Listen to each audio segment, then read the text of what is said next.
साधारण गेल्या 2 महिन्यांपूर्वी कागल पोलिसांनी जर्सी गायींची जी वाहतूक होत होती ती या ठिकाणी पकडली. कथाकथित जे गोरक्षक होते त्यांनी पकडली आणि पोलिसांच्या ताब्यात दिली. पोलिसांनी त्या सगळ्या जर्सी गायी आहेत त्या उमरज मधल्या एका गोशाळेमध्ये ठेवल्या. मात्र आता कोर्टाने निकाल दिल्यानंतर तिथून गायी परत आणताना खूप अडचणी होत आहेत. भाऊ, नेमकं काय घडलेलं आहे? गायी तर त्या ठिकाणी नेऊन ठेवल्या होत्या, कोर्टाने आता आदेश दिला, त्यांचे जे काही पैसे होते ते भरलेत. आता काय नेमकं झालं? जर्सी गाई 14 ह्या शेतकऱ्यांच्याकडे घेऊन विक्रीसाठी व्यापारी बाहेर निघालेला होता आणि त्या व्यापाऱ्याचं नाव आहे सचिन साळुंके. म्हणजे मराठा आहे, हिंदू आहे आणि त्याची कोल्हापूर जिल्ह्यामध्ये जर्सी गाईची गाडी अडवली गेली आणि त्या गायी कागल पोलीस स्टेशनला जमा केल्या गेल्या.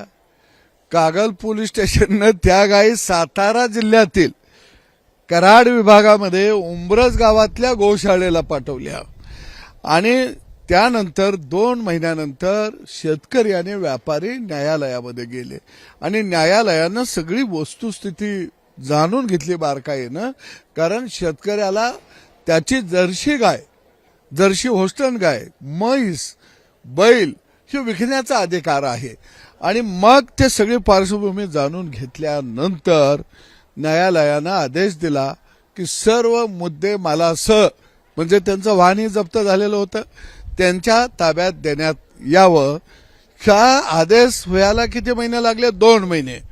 2 महिन्याचा खर्च गोशाळेनं 14 गायीचा लावला 1,46,000 रुपये.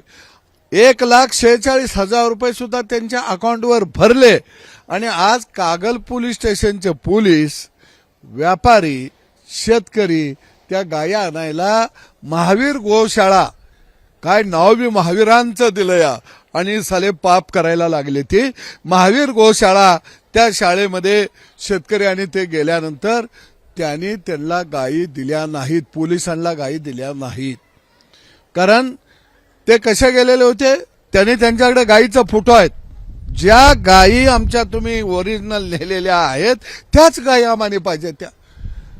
आणि म्हणून निश्चितपणानं न्यायालयाचा आदेश असताना सुद्धा जर शेतकऱ्याला याचा त्रास होत असेल तर मायबाप सरकारला मी आव्हान करतो, अरे तुम्ही गोपालन करणाऱ्या शेतकऱ्याच्या पाठीशी राहणार आहे का? लूटमारीचा व्यवसाय या गोशाळेने या महाराष्ट्रामध्ये उभा केलाय, धुमाकूळ घातलाय. या लुटारूंच्या मागे सरकार राहणार आहे. गोशाळेनं परस्पर विकल्या असतील गायी? निश्चितपणानं त्यांच्याकडे गायी नाही आहेत. महाराष्ट्रामध्ये अनेक गोशाळेनी जर्सी गायी अशा जप्त करून विकलेल्या आहेत. अनेक गोशाळेनी म्हशी विकलेल्या आहेत. अरे या गोशाळेंनाच आमच्या जर्सी गाया का देता? शेतकऱ्यांच्या म्हशी का देता? ते शेतकऱ्याला परत करा ना. हे कोण टगे?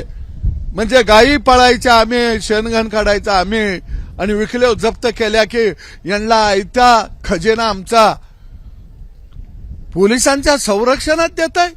पोलीस नेमके त्याच का गोशाळेकडे नेऊन देतात? कारण कोल्हापूर, सांगली नंतर सातारा जिल्हा त्याच गोशाळेकडे का देतात? महाराष्ट्रामध्ये काही गोशाळा शेतकऱ्याचा हा फुकटचा माल, जर्सी गायी, होस्टन गायी, म्हैसाना म्हशी ह्या पकडायच्या आणि ठराविकच गोशाळेमध्ये त्या आणायच्या आणि मग त्या गोशाळेनं त्याची विल्हेवाट लावायची. गोशाळावाले एवढे सराईत आहेत की खायच्या न्यायालयाचा निकाल जर झाला शेतकऱ्याच्या बाजूचा, व्यापाऱ्याचा बाजूचा, जनावर द्याचा, तर त्यांनी वकील ठेवली ती वरच्या न्यायालयात जाऊन स्टे घेते ती. अरे हे गोशाळेचं काम नाही ना. जोपर्यंत न्यायालयाचा, पोलिसांचा आदेश येत नाही तोपर्यंत तुम्ही जनावर सांभाळायचं. परत तुम्ही वरच्या न्यायालयात कसं काय जाताय? म्हणजे गोशाळाच हे एक मोठं रॅकेट या महाराष्ट्रामध्ये झालेलं आहे आणि यांनी धुमाकूळ घातलेला आहे. शेतकरी त्रस्त झालेला आहे. पण सरकार आमचं तोंडावर बोट ठेवून, डोळं मिटून खऱ्या अर्थानं शेतकऱ्याचा दही दुधाचा भरला गोटा लुटला जात आहे आणि सरकार मात्र दही दुधानं भरलेल्या गोट्याच्या शेतकऱ्याच्या बाजूला नाही तर या लुटारूंच्या बाजूला आहे, हे मला आता या महिना दीड महिन्यात दिसून यायला लागलंय. तुम्ही मुख्यमंत्री देवेंद्र फडणवीस यांच्याकडे काय याबद्दल तक्रार करणार आहात किंवा हे अधिवेशनामध्ये मांडणार आहात? शेतकऱ्यांच्या प्रश्नावर चर्चा करायला वेळ द्यायला कुणालाच वेळ नाही आहे. शेतकरी नावाची एक जमात आहे, पण ती जात नाही आहे, ती जमात आहे. आणि ती नुसती जमात नाही तर ती गुलामाची जमात आहे, हे सगळ्यांना माहीत आहे. त्यांच्या मतावर आपण राजकारण करू शकत नाही, त्यांच्या मतावर आपण निवडून येत नाही, त्यांच्या मतावर आपण पडत नाही, हे सगळ्या राज्यकर्त्यांना माहीत आहे. म्हणून प्रत्येकानं जातीचं दुकान लावलं या आणि प्रत्येक जातीच्या दुकानाला एक मंत्री नेमला या. त्याच्या दुकानात काय अडचण असली तर प्रश्न सोडवू, पण ह्या जमातीला, या गुलामीला आज समिती बी नाही, मंत्री बी नाही, कोण ऐकून बी घेणं झालंय. सदाभाऊ या सगळ्या शेतकऱ्यांच्या पाठीशी कसा उभे राहतील? नाही, मी उद्गीन झालो या सगळ्या प्रश्नावरती. मी आज खरंच तुम्हाला सांगतो, मलाच वाटायला लागलं, एक तर राजकारणातनं संन्यास घ्यावा, गप घरात कुलूप लावून गप बसावा अंधार कोतडीमध्ये. एवढा संताप आणि राग तयार झाला. अरे 65 लाख दूध उत्पादक शेतकरी आहे, दुग्ध विकास मंत्र्याला कळत नाही का? हे ज्यांचा हा कायदा आहे, पशुसंवर्धन मंत्र्याला कळत नाही का? नुसती व्यासपीठावरनं भाषणं करीत सुटली ती, ह्याचं आरक्षण जाऊन देणार नाही, त्याचं ठेवणार नाही, याहून करणार नाही, त्याहून करणार. हे सगळे जातीचे मंत्री आहेत, मातीचा योग बी मंत्री राहिलेला नाही. सदाभाऊ खूप उद्विग्न झालेले आहेत, कारण शेतकऱ्यांच्या या जर्सी गायी जर अशा पद्धतीनं एखाद्या गोशाळेमध्ये ठेवल्या जात असतील आणि त्यांचे सगळे पैसे जर त्यांना परत भरले असतील आणि तरी सुद्धा जर या शेतकऱ्यांच्या जर्सी गायी द्यायला गोशाळा तयार होत नसेल तर नेमकं त्याच गोशाळेमध्ये सगळ्या गायी जैशी गायी का जातात, हा खरं तर संशोधनाचा खरं तर विषय. आणि याच संदर्भात आता सदाभाऊ शेतकऱ्यांच्या पाठीशी उभा आहेत, मात्र त्यांचं ऐकून घ्यायला या मंत्रिमंडळातील एकही मंत्री या ठिकाणी उभा राहत नाही आणि हीच खरं तर खंत आहे ती सदाभाऊ खोत यांनी व्यक्त केली आहे.